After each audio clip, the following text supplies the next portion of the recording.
मेरे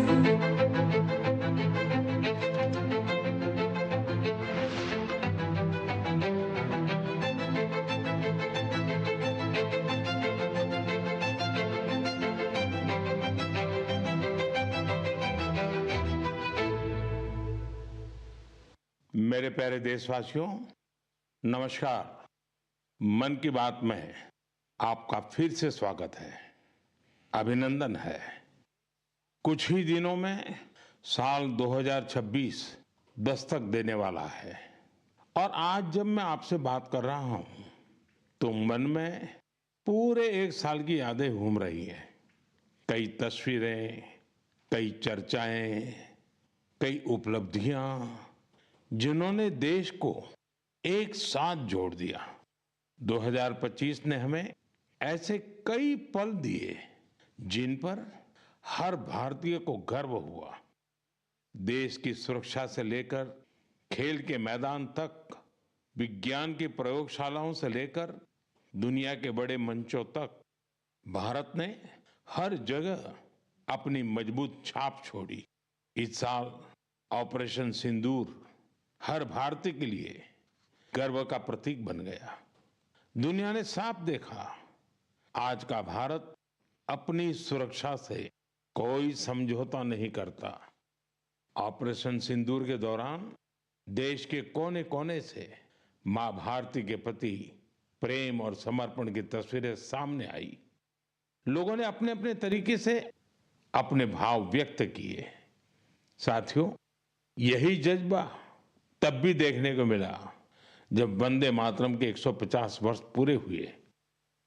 मैंने आपसे आग्रह किया था कि हैशटैग वंदे मातरम 150 के साथ अपने संदेश और सुझाव भेजें।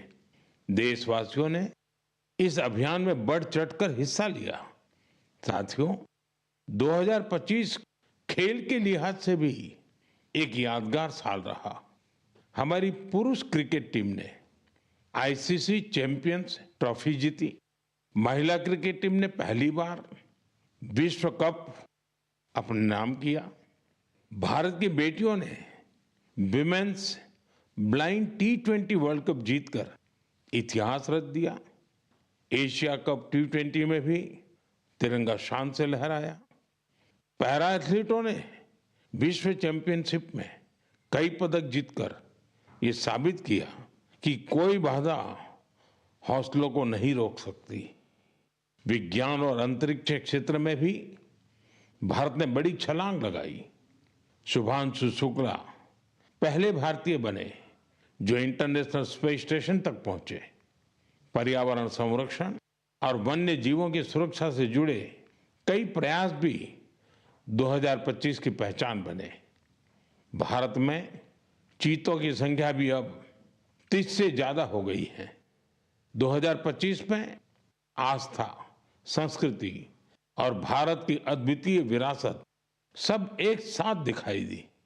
साल के शुरुआत में प्रयागराज महाकुंभ के आयोजन ने पूरी दुनिया को चकित किया। साल के अंत में अयोध्या में राम मंदिर पर ध्वजारोहण के कार्यक्रम ने हर भारतीय को गर्व से भर दिया। स्वदेशी को लेकर भी लोगों का उत्साह खूब दिखाई दिया।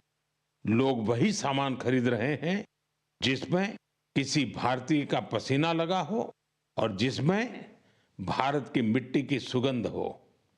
आज हम गर्व से कह सकते हैं 2025 ने भारत को और अधिक आत्मविश्वास दिया है। ये बात भी सही है, इस वर्ष प्राकृतिक आपदाएं हमें झेलनी पड़ी, अनेक क्षेत्रों में झेलनी पड़ी। अब देश 2026 में नई उम्मीदों, नए संकल्पों के साथ आगे बढ़ने को तैयार है। मेरे प्यारे देशवासियों, आज दुनिया भारत को बहुत आशा के साथ देख रही है। भारत से उम्मीद की सबसे बड़ी वजह है हमारी युवा शक्ति।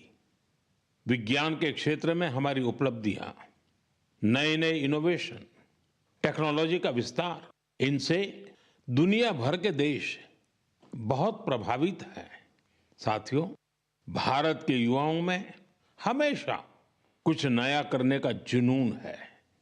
और वो उतने ही जागरूक भी हैं। मेरे युवा साथी कई बार मुझसे ये पूछते हैं कि नेशन बिल्डिंग में वो अपना योगदान और कैसे बढ़ाएं, वो कैसे अपने आइडिया शेयर कर सकते हैं। कई साथी पूछते हैं कि मेरे सामने वो अपने आइडियाज का प्रेजेंटेशन कैसे दे सकते हैं। हमारे युवा साथियों की इस जिज्ञासा का समाधान है विकसित भारत यंग लीडर्स डायलॉग। पिछले साल इसका पहला एडिशन हुआ था। अब कुछ दिन बाद उसका दूसरा एडिशन होने वाला है। अगले महीने की 12 तारीख को स्वामी विवेकानंद जी की जयंती के अवसर पर राष्ट्रीय युवा दिवस मनाया जाएगा। इसी दिन यंग लीडर्स डायलॉग का भी आयोजन होगा और मैं भी इसमें जरूर शामिल होऊंगा। इसमें हमारे युवा इनोवेशन, फिटनेस, स्टार्टअप और एग्रीकल्चर जैसे महत्वपूर्ण विषयों पर अपने आइडियाज शेयर करेंगे। मैं इस कार्यक्रम को लेकर बहुत ही उत्सुक हूं। साथियों, मुझे ये देखकर अच्छा लगा कि इस कार्यक्रम में हमारे युवाओं की भागीदारी बढ़ रही है। कुछ दिनों पहले ही इससे जुड़ा एक क्विज कंपटीशन हुआ। इसमें 50 लाख से अधिक युवा शामिल हुए। एक निबंध प्रतियोगिता भी हुई जिसमें स्टूडेंट्स ने विभिन्न विषयों पर अपनी बातें रखी। इस प्रतियोगिता में तमिलनाडु पहले और उत्तर प्रदेश दूसरे स्थान पर रहा। साथियों, आज देश के भीतर युवाओं को प्रतिभा दिखाने के नए नए अवसर मिल रहे हैं। ऐसे बहुत से प्लेटफॉर्म्स विकसित हो रहे हैं जहां युवा अपनी योग्यता और रुचि के अनुसार टैलेंट दिखा सकते हैं। ऐसा ही एक प्लेटफॉर्म है स्मार्ट इंडिया हैकेथॉन। एक और ऐसा माध्यम जहां आइडियाज एक्शन में बदलते हैं। साथियों, स्मार्ट इंडिया हैकेथॉन 2025 का समापन इसी महीने हुआ है। इस हैकेथॉन के दौरान 80 से अधिक सरकारी विभागों की 270 से ज्यादा समस्याओं पर स्टूडेंट्स ने काम किया। स्टूडेंट्स ने ऐसे सॉल्यूशन दिए जो रियल लाइफ चैलेंजेस से जुड़े थे, जैसे ट्रैफिक की समस्या है। इसे लेकर युवाओं ने स्मार्ट ट्रैफिक मैनेजमेंट से जुड़े बहुत ही इंटरेस्टिंग पर्सपेक्टिव शेयर किए। फाइनेंशियल फ्रॉड्स और डिजिटल एरेस जैसी चुनौतियों के समाधान पर भी युवाओं ने अपने आइडियाज सामने रखे। गांवों में डिजिटल बैंकिंग के लिए साइबर सिक्योरिटी फ्रेमवर्क पर सुझाव दिया। कई युवा एग्रीकल्चर सेक्टर की चुनौतियों के समाधान में जुटे रहे। साथियों, पिछले 7-8 साल में स्मार्ट इंडिया हैकेथॉन में 13 लाख से ज्यादा स्टूडेंट्स और 6,000 से ज्यादा इंस्टीट्यूट्स हिस्सा ले चुके हैं। युवाओं ने सैकड़ों प्रॉब्लम्स के सटीक सॉल्यूशंस भी दिए हैं। इस तरह के हैकेथॉन्स का आयोजन समय समय पर होता रहता है। मेरा अपने युवा साथियों से आग्रह है कि वे इन हैकेथॉन्स का हिस्सा जरूर बने। साथियों, आज का जीवन टेक ड्रिवन होता जा रहा है और जो परिवर्तन सदियों में आते थे, वो बदलाव हम कुछ वर्षों में होते देख रहे हैं। कई बार तो कुछ लोग चिंता जताते हैं कि रोबोट्स कहीं मनुष्य को ही ना रिप्लेस कर दें। ऐसे बदलते समय में ह्यूमन डेवलपमेंट के लिए अपनी जड़ों से जुड़े रहना बहुत जरूरी है। मुझे ये देखकर बहुत खुशी होती है कि हमारी अगली पीढ़ी अपनी संस्कृति की जड़ों को अच्छी तरह थाम रही है। नई सोच के साथ, नए तरीकों के साथ। साथियों, आपने इंडियन इंस्टीट्यूट ऑफ साइंस, उसका नाम तो जरूर सुना होगा। रिसर्च और इनोवेशन इस संस्थान की पहचान है। कुछ साल पहले वहां के कुछ छात्रों ने महसूस किया कि पढ़ाई और रिसर्च के बीच संगीत के लिए भी जगह होनी चाहिए। बस यहीं से एक छोटी सी म्यूजिक क्लास शुरू हुई। न बड़ा मंच, न कोई बड़ा बजट। धीरे धीरे ये पहल बढ़ती गई और आज इसे हम गीतांजलि IISC के नाम से जानते हैं। यह अब सिर्फ एक क्लास नहीं, कैंपस का सांस्कृतिक केंद्र है। यहाँ हिंदुस्तानी शास्त्रीय संगीत है, लोक परंपराएं हैं, शास्त्रीय विधाएं हैं। छात्र यहाँ साथ बैठकर रियाज करते हैं, प्रोफेसर साथ बैठते हैं, उनके परिवार भी जुड़ते हैं। आज 200 से ज्यादा लोग इससे जुड़े हैं और खास बात ये कि जो विदेश चले गए वो भी ऑनलाइन जुड़कर इस ग्रुप की डोर थामे हुए हैं। साथियों, अपनी जड़ों से जुड़े रहने के ये प्रयास सिर्फ भारत तक सीमित नहीं है। दुनिया के अलग अलग कोनों और वहां बसे भारतीय भी अपनी भूमिका निभा रहे हैं। एक और उदाहरण जो हमें देश से बाहर ले जाता है, ये जगह है दुबई। वहां रहने वाले कन्नड़ा परिवारों ने खुद से एक जरूरी सवाल पूछा। हमारे बच्चे टेक वर्ल्ड में आगे तो बढ़ रहे हैं, लेकिन कहीं वो अपनी भाषा से दूर तो नहीं हो रहे हैं।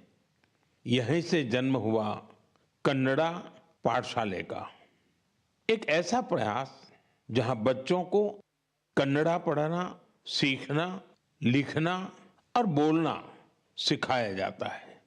आज इससे 1000 से ज्यादा बच्चे जुड़े हैं। वाकई कन्नड़ा नाडु नुडी नम्मा हेम्मे, कन्नड़ा की भूमि और भाषा हमारा गर्व है। साथियों, एक पुरानी कहावत है, जहां चाह वहां राह। इस कहावत को फिर से सच कर दिखाया है मणिपुर के एक युवा मोइरांगथेम सेठ जी ने। उनकी उम्र 40 साल से भी कम है। श्रीमान मोइरांगथेम जी मणिपुर के जिस दूर सुदूर क्षेत्र में रहते थे, वहां बिजली की बड़ी समस्या थी। इस चुनौती से निपटने के लिए उन्होंने लोकल सॉल्यूशन पर जोर दिया और उन्हें ये सॉल्यूशन मिला सोलर पावर में। हमारे मणिपुर में वैसे भी सोलर एनर्जी पैदा करना आसान है, तो मोइरांगथेम जी ने सोलर पैनल लगाने का अभियान चलाया और इस अभियान की वजह से आज उनके क्षेत्र के सैकड़ों घरों में सोलर पावर पहुंच गई है। खास बात यह है कि उन्होंने सोलर पावर का उपयोग हेल्थ केयर और आजीविका को बेहतर बनाने के लिए किया है। आज उनके प्रयासों से मणिपुर में कई हेल्थ सेंटर्स को भी सोलर पावर मिल रही है। उनके इस काम से मणिपुर की नारी शक्ति को भी बहुत लाभ मिला है। स्थानीय मछुआरों और कलाकारों को भी इससे मदद मिली है। साथियों, आज सरकार PM सूर्यघर मुफ्त बिजली योजना के तहत हर लाभार्थी परिवार को सोलर पैनल लगाने के लिए करीब करीब 75 से 80 हजार रुपए दे रही है।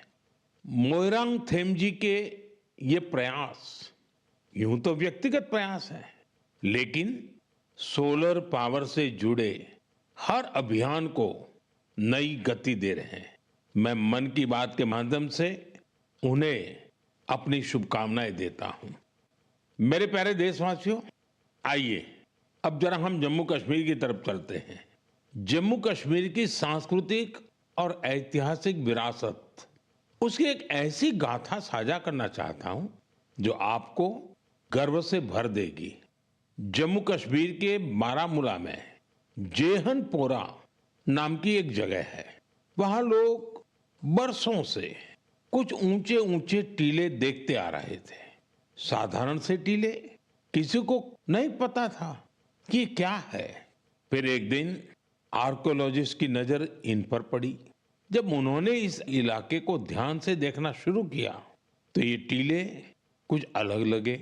इसके बाद इन टीलों का वैज्ञानिक अध्ययन शुरू किया गया। ड्रोन के जरिए ऊपर से तस्वीरें ली गई, जमीन की मैपिंग की गई और फिर कुछ हैरान करने वाली बातें सामने आने लगी। पता चला ये टीले प्राकृतिक नहीं है, ये इंसान द्वारा बनाई गई किसी बड़ी इमारत के अवशेष है। इसी दौरान एक और दिलचस्प कड़ी जुड़ी। कश्मीर से हजारों किलोमीटर दूर फ्रांस के एक म्यूजियम के आर्काइव्स में एक पुराना धुंधला सा चित्र मिला। बारामूला के उस चित्र में 3 बौद्ध स्तूप नजर आ रहे थे। यहीं से समय ने करवट ली और कश्मीर का एक गौरवशाली अतीत हमारे सामने आया। ये करीब 2000 साल पुराना इतिहास है। कश्मीर के जहनपोरा का ये बौद्ध परिसर हमें याद दिलाता है कश्मीर का अतीत क्या था, उसकी पहचान कितनी समृद्ध थी। मेरे प्यारे देशवासियों, अब मैं आपसे भारत से हजारों किलोमीटर दूर एक ऐसे प्रयास की बात करना चाहता हूं जो दिल को छू लेने वाला है। फिजी में भारतीय भाषा और संस्कृति के प्रसार के लिए एक सराहनीय पहल हो रही है। वहां की नई पीढ़ी को तमिल भाषा से जोड़ने के लिए कई स्तरों पर लगातार प्रयास किए जा रहे हैं।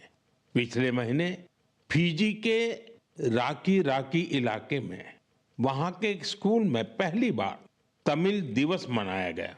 उस दिन बच्चों को एक ऐसा मंच मिला जहां उन्होंने अपनी भाषा पर खुले दिल से गौरव व्यक्त किया।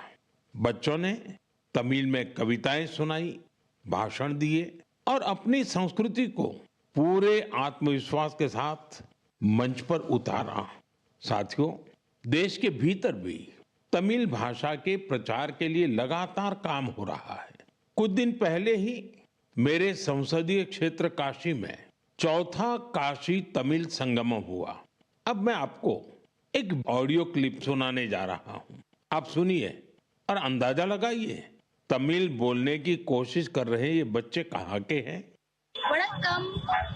பாரத் அரசங்கத்தல் ஒரே பாரதம் உன்னத பாரதம் நடத்தப்பட்ட காசி தமிழ் சங்கமம் 4 தமிழ் கற்போம் நான் ரொம்ப கார்க்க உதாரணத்துக்கு ஏன்னு தமிழில் इंट्रोडक्शन कासियोड़ भूमिल नानु पायल पटेल और सुकिंस इंटर कॉलेज की मानवी अनेवरकुम येन वड़क्कम।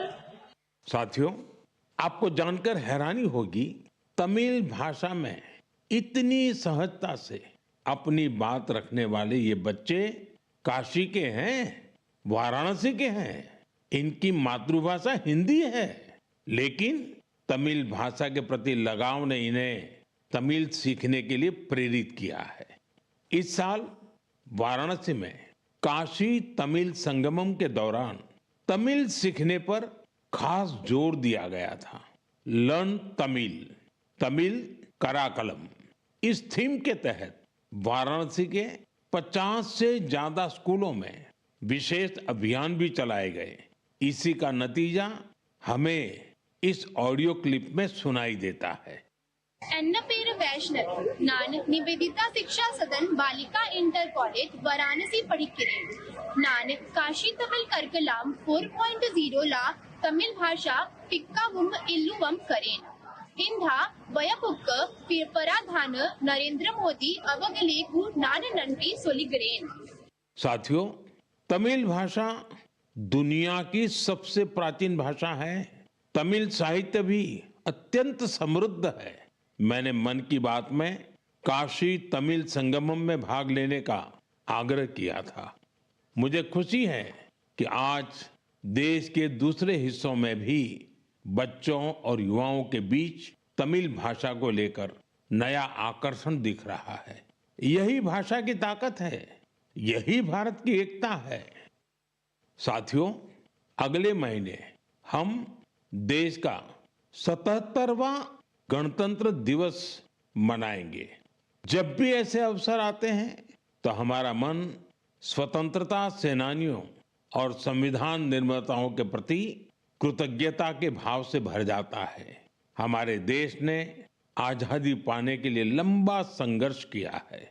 आजादी के आंदोलन में देश के हर हिस्से के लोगों ने अपना योगदान दिया है, लेकिन दुर्भाग्य से आजादी के अनेकों नायक नायिकाओं को वो सम्मान नहीं मिला जो उन्हें मिलना चाहिए था। ऐसी ही एक स्वतंत्रता सेनानी है ओडिशा की पार्वती गिरी जी। जनवरी 2026 में उनकी जन्म शताब्दी मनाई जाएगी। उन्होंने 16 वर्ष की आयु में भारत छोड़ो आंदोलन में हिस्सा लिया था।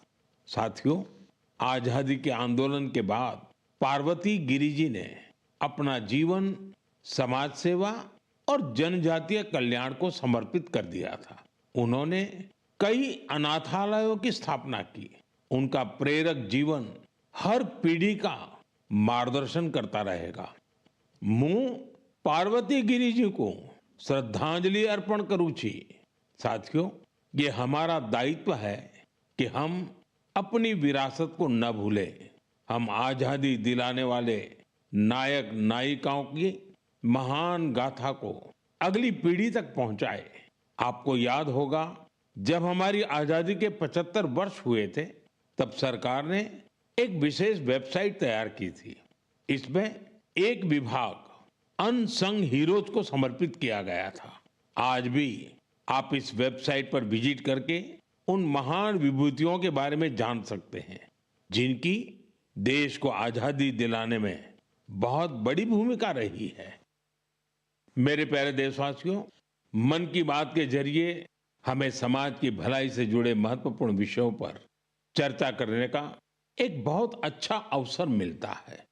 आज मैं एक ऐसे मुद्दे पर बात करना चाहता हूं जो हम सभी के लिए चिंता का विषय बन गया है।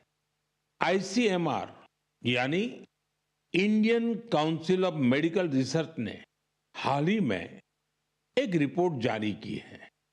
इसमें बताया गया है कि निमोनिया और यूटीआई जैसी कई बीमारियों के खिलाफ एंटीबायोटिक दवाएं कमजोर साबित हो रही है। हम सभी के लिए यह बहुत ही चिंताजनक है। रिपोर्ट के मुताबिक इसका एक बड़ा कारण लोगों द्वारा बिना सोचे समझे एंटीबायोटिक दवाओं का सेवन है। एंटीबायोटिक ऐसी दवाएं नहीं हैं जिन्हें यूं ही ले लिया जाए। इनका इस्तेमाल डॉक्टर की सलाह से ही करना चाहिए। आजकल लोग यह मानने लगे हैं कि बस एक गोली ले लो, हर तकलीफ दूर हो जाएगी। यही वजह है कि बीमारियां और संक्रमण इन एंटीबायोटिक दवाओं पर भारी पड़ रहे हैं। मैं आप सभी से आग्रह करता हूं कि कृपया अपनी मनमर्जी से दवाओं का इस्तेमाल करने से बचें। एंटीबायोटिक दवाओं के मामले में तो इस बात का ध्यान रखना बहुत जरूरी है। मैं तो यही कहूंगा, मेडिसिन्स के लिए गाइडेंस और एंटीबायोटिक्स के लिए डॉक्टर्स की जरूरत है। ये आदत आपकी सेहत को बेहतर बनाने में बहुत मददगार साबित होने वाली है। मेरे प्यारे देशवासियों, हमारी पारंपरिक कलाएं समाज को सशक्त करने के साथ ही लोगों की आर्थिक प्रगति का भी बड़ा माध्यम बन रही है। आंध्र प्रदेश के नारसापुरम जिले की लेस क्राफ्ट की चर्चा अब पूरे देश में बढ़ रही है। ये लेस क्राफ्ट कई पीढ़ियों से महिलाओं के हाथों में रही है। बहुत धैर्य और बारीकी के साथ देश की नारी शक्ति ने इसका संरक्षण किया है। आज इस परंपरा को एक नए रंग रूप के साथ आगे ले जाया जा रहा है। आंध्र प्रदेश सरकार और नाबार्ड मिलकर कारीगरों को नए डिजाइन सिखा रहे हैं, बेहतर स्किल ट्रेनिंग दे रहे हैं और नए बाजार से जोड़ रहे हैं। नारसापुरम लेस को जीआई टैग भी मिला है। आज इससे 500 से ज्यादा प्रोडक्ट्स बन रहे हैं और 250 से ज्यादा गांवों में करीब करीब 1 लाख महिलाओं को इससे काम मिल रहा है। साथियों, मन की बात ऐसे लोगों को सामने लाने का भी मंच है जो अपने परिश्रम से ना सिर्फ पारंपरिक कलाओं को आगे बढ़ा रहे हैं, बल्कि इससे स्थानीय लोगों को सशक्त भी कर रहे हैं। मणिपुर के चूरा चांदपुर में मार्गरेट राम थारसी एमजी, उनके प्रयास ऐसे ही हैं। उन्होंने मणिपुर के पारंपरिक उत्पादों को, वहां के हैंडीक्राफ्ट को, बांस और लकड़ी से बनी चीजों को एक बड़े विजन के साथ देखा और इसी विजन के कारण वो एक हैंडीक्राफ्ट आर्टिस्ट से लोगों के जीवन को बदलने का माध्यम बन गई। आज मार्गरेट जी की यूनिट, उसमें 50 से ज्यादा आर्टिस्ट काम कर रहे हैं और उन्होंने अपनी मेहनत से दिल्ली समेत देश के कई राज्यों में अपने प्रोडक्ट्स का एक मार्केट भी डेवलप किया है। साथियों, मणिपुर से ही एक और उदाहरण सेनापति जिले की रहने वाली चोखोने क्रिचेना जी का है।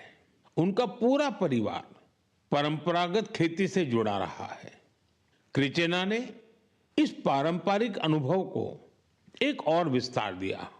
उन्होंने फूलों की खेती को अपना पैशन बनाया। आज वो इस काम से अलग अलग मार्केट्स को जोड़ रही है और अपने इलाके की लोकल कम्युनिटीज को भी एम्पावर कर रही है।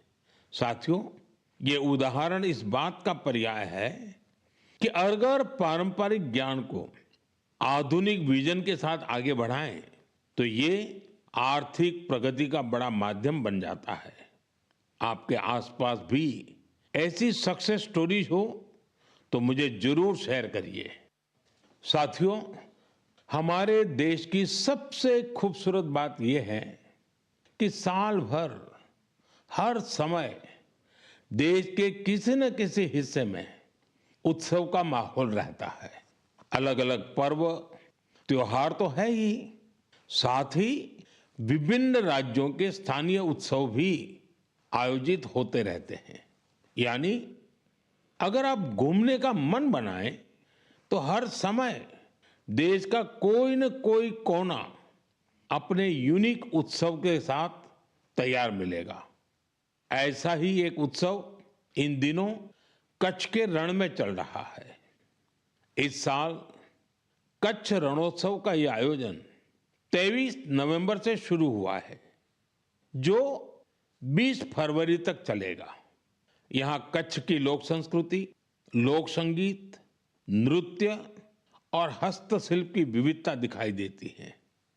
कच्छ के सफेद रण की भव्यता देखना अपने आप में एक सुखद अनुभव है।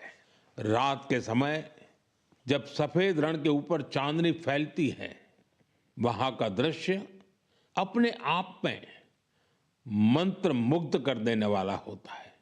रण उत्सव का टेंट सिटी बहुत लोकप्रिय है। मुझे जानकारी मिली है कि पिछले 1 महीने में अब तक 2 लाख से ज्यादा लोग रणोत्सव का हिस्सा बन चुके हैं और देश के कोने कोने से आए हैं, विदेश से भी लोग आए हैं। आपको जब भी अवसर मिले तो ऐसे उत्सवों में जरूर शामिल हो और भारत की विविधता का आनंद उठाएं। साथियों, 2025 में मन की बात का ये आखिरी एपिसोड है। अब हम साल 2026 में ऐसे ही उमंग और उत्साह के साथ, अपनेपन के साथ अपने मन की बातों को करने के लिए मन की बात के कार्यक्रम में जरूर जुड़ेंगे। नई ऊर्जा, नए विषय और प्रेरणा से भर देने वाली देशवासियों की अनगिनत गाथाओं मन की बात में हम सबको जोड़ती हैं। हर महीने मुझे ऐसे अनेक संदेश मिलते हैं जिसमें विकसित भारत को लेकर लोग अपना विजन साझा करते हैं।